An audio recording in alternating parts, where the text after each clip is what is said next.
Okay, let's dive right into this explainer. Today, we're going to uncover some absolutely groundbreaking research about a hidden epidemic. And the crazy thing is, it's affecting the most successful, driven people among us. We're exploring the pioneering work of Dr. Judith Joseph, along with some really powerful insights from Mel Robbins, to finally put a name to the exhaustion so many people carry in silence. And more importantly, we're going to find a roadmap back to yourself. So let me ask you this right off the bat. Do you ever feel completely empty despite your outward success? If you're constantly the strong one in your family or your friend group, the person literally everyone relies on, yet you feel like you are pouring energy from an absolutely empty cup, well, this explainer is specifically for you. If you have this nagging restlessness, this sinking feeling that your own joy is just kind of fading away, even though you're keeping it all together for everyone else, you are exactly who we need to be talking to today. It's wild, because this exhaustion often completely masks itself as ambition. As Mel Robbins notes in the foreword to this material, a lot of high-functioning individuals use constant motion to cover up a fading sense of fulfillment. She openly admits she was basically addicted to busyness, using it as a shield. Think about it. How often do you ignore what you're really feeling just because you've convinced yourself you simply don't have the time to feel it? You just jump right to the next task, the next obligation, the next fire to put out. Section 1. A doctor's hidden struggle. Okay, paint a picture with me here. It's April 2020 in New York City, the super early, really dark days of the pandemic. You could literally walk through Times Square and see maybe 2 or 3 other people. Storefronts all down Fifth Avenue were boarding up their windows. It was surreal. And right in the middle of this intense collective trauma, top psychiatrist Dr. Judith Joseph is working late into the evening. It's around 8 p.m., and she's prepping a PowerPoint presentation on coping with trauma for other healthcare workers. And right there, organizing her thoughts in this empty, quiet office, she hit her own absolute breaking point. What's really fascinating here is the stark, almost unbelievable contrast between her outer success and her inner reality. Because on paper, her career was absolutely booming. Her clinic was literally the only one in the entire building still open because her lab was running crucial FDA studies. Her media career was completely taking off, and she had just been invited to join an elite group of women in medicine at Columbia University.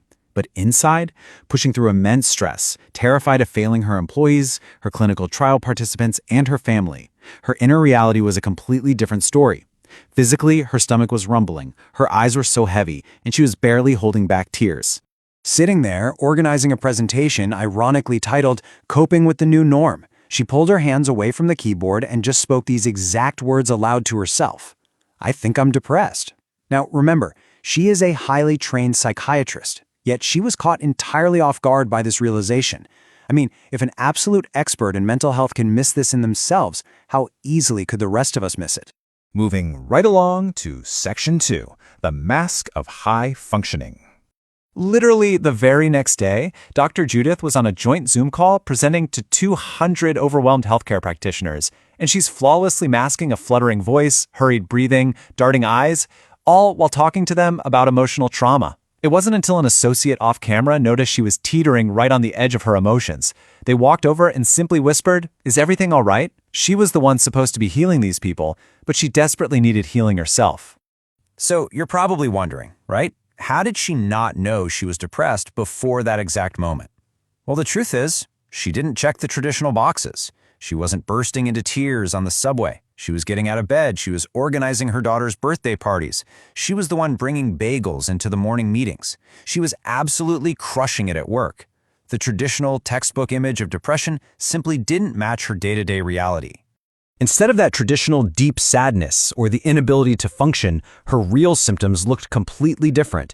It was this severe inner restlessness, an extreme, almost frantic need to just stay busy all the time.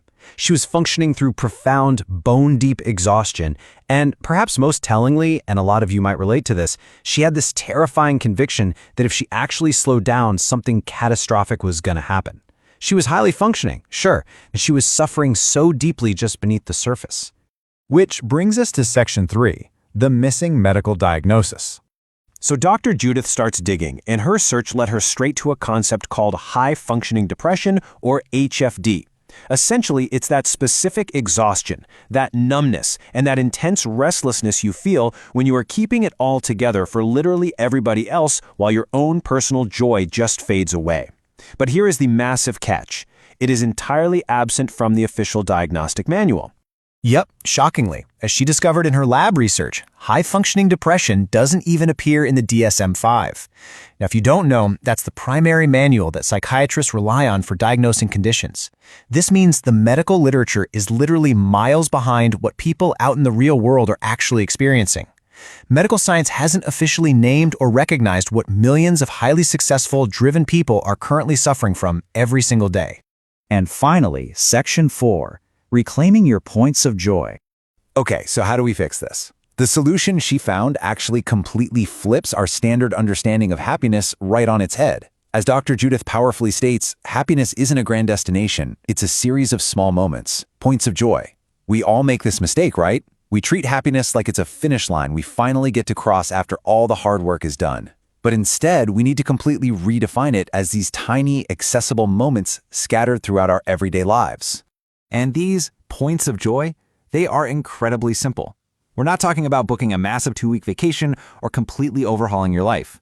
A point of joy is just sending a quick text to a friend when you're feeling a little lonely.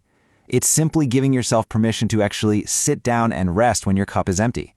It's actively seeking connection when you need to feel supported.